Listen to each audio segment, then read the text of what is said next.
So we're going to be replanting some of our Venus flytraps into sphagnum moss. Today I'm going to show you how we can easily accomplish that, share some tips and tricks.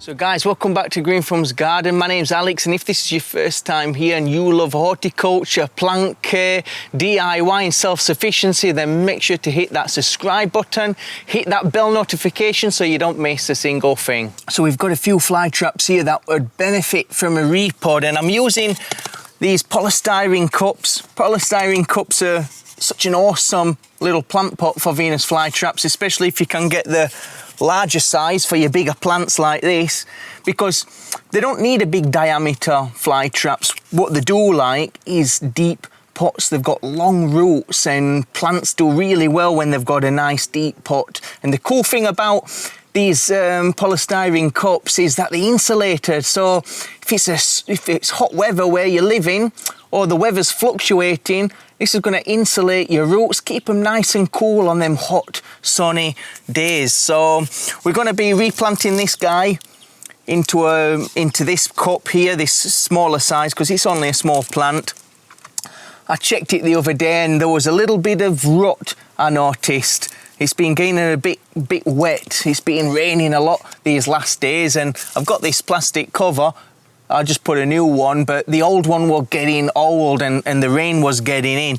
So far though, all the plants are looking pretty healthy. So we're going to be replanting this one and a few others in New Zealand longleaf sphagnum moss. It's the best type of sphagnum moss. I've used other types of moss before and they seem to degrade, they seem to disintegrate and not do as well.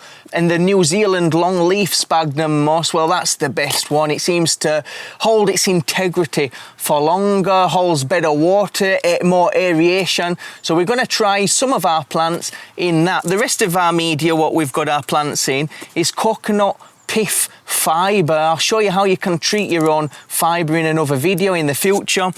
I'm using that now on most of my plants because getting peat moss here in Spain is just proved to be a real nightmare, but these fibre blocks are everywhere. So as long as you treat them, use the rainwater to wash them out so that all the salts are gone, beautiful. So, but that's for another video. We're gonna plant this one up now and some other Venus flytraps up in sphagnum moss. I'll show you how you can easily do that.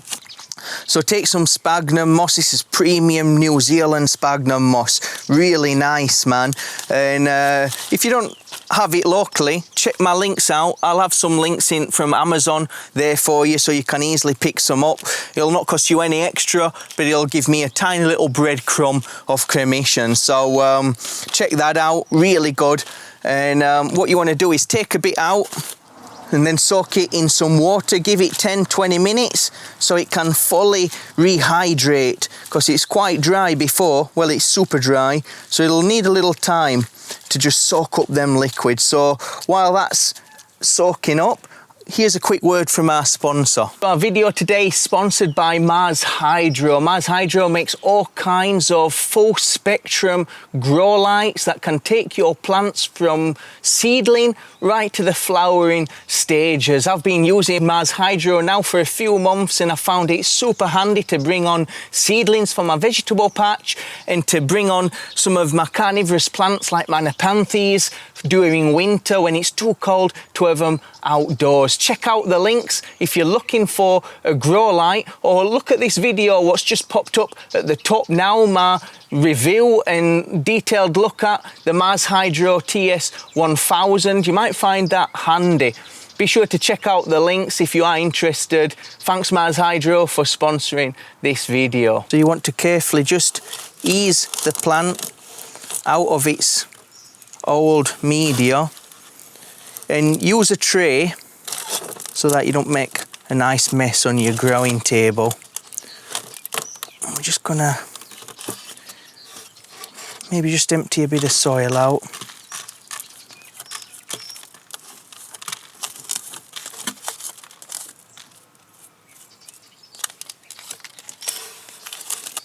That's it.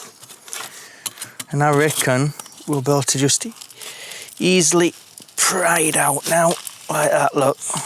Excellent. You can see the roots here. We just want to let the media fall out. We've got a couple of nice divisions there we can make from this. You see this here, this is an old rhizome that's rotted. It's part of the natural cycle, but it looks like we've got a little baby Venus flytrap there, which we could try and bring on. So I'm going to put him to one side for now, this little tiny one coming out of this old rotted rhizome. We'll take a look at him at the end of the video, and we'll pot him up and we'll stick him under our grow lights, and that'll help give him a bit of stability. Hopefully we can bring on another division from that little one. So we can see we've got two nice divisions from this plant. We want to take out anything that's dead, the old root systems, that looks like it's rotted. We can pull off this rot here. It's not such a big problem though. What you don't want is rot down on your rhizome. That looks a nice healthy rhizome actually. We're just going to clean it up a little bit. We'll put him into a glass of water to shake off the old media. So we've got some pure water here. We can just leave him in there so he doesn't get dried out while we continue tending to our plants. So you can see there, we want to get rid of all this old rot, look at that. You can see, I just want to pull that off. You can see it's quite rotted. Though the plant is healthy, we just want to slowly snip it off.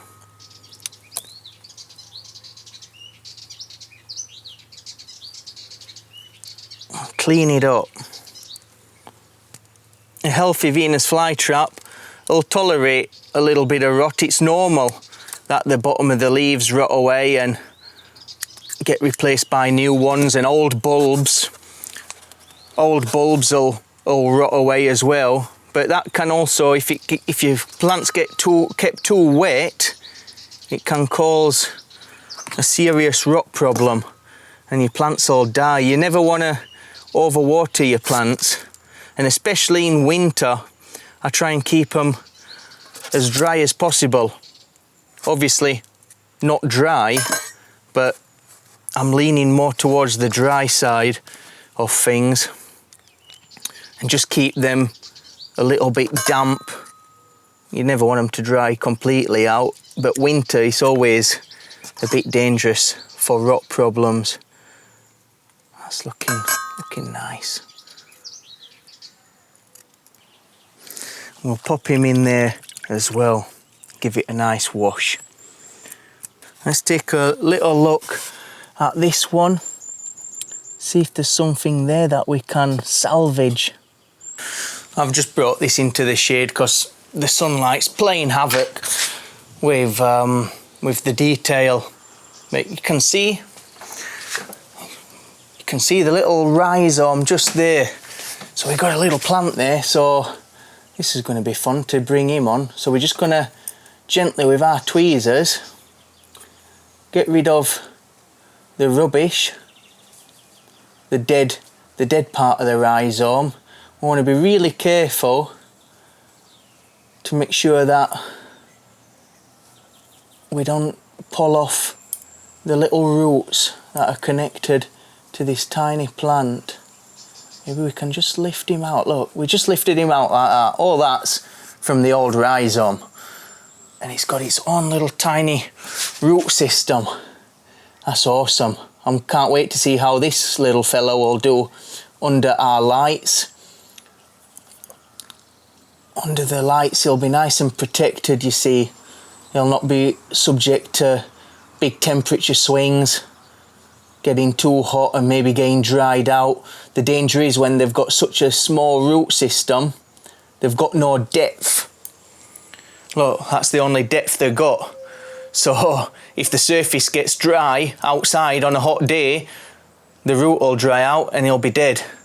So he'll be perfect in our in our under our lights. I'll tell you what, if this video can get 100 likes, comment and subscribe, and if you live in Europe, I'll be able to send you this little plant once it starts developing.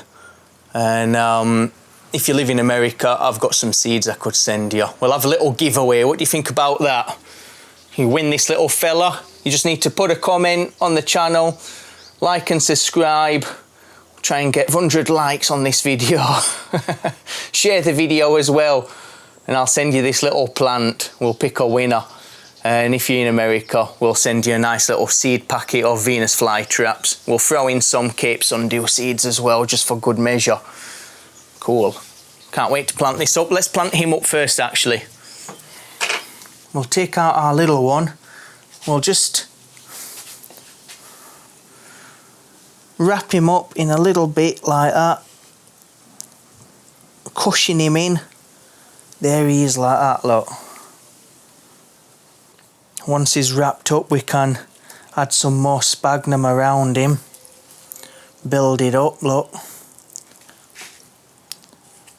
And then we'll stick him in the pot.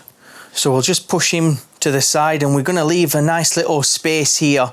So if we find some more nice tiny little pullings, we can add them in the same way, and then we can bring these on under our light. So let's take care of the big ones. I've got a decent sized one here. We want to fill a pot with some sphagnum, push it down into the bottom, into the base, but try not compress it. We want to keep it quite loose. Take a bit of sphagnum, and we just want to wrap him in like that, and then we can sit him into his pot. Sit him in, and then we just want to add a little bit extra around the sides, just filling it up. We're not compressing the sphagnum moss because we want it to be able to drain freely as well, and we want the roots to be able to have access to air. And I think that, let's just get a little bit more in there, but that's pretty ideal. That's lovely. Super easy.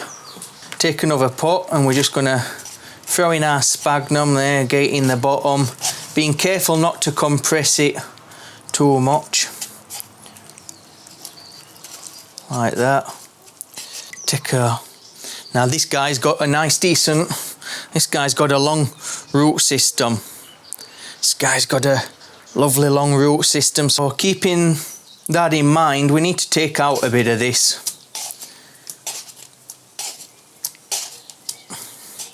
Because the roots are quite long on this one. Take a nice handful of sphagnum and just sandwich him in like a taco. If you've ever made a taco, you'll know what I mean. We'll just add a bit more to that root bottom there, and then we'll slip him in to his new pot. Perfect. Lovely, jubbly. Now we're just running a bit low on this, but we should just have enough. We'll just fill in all the sides like that.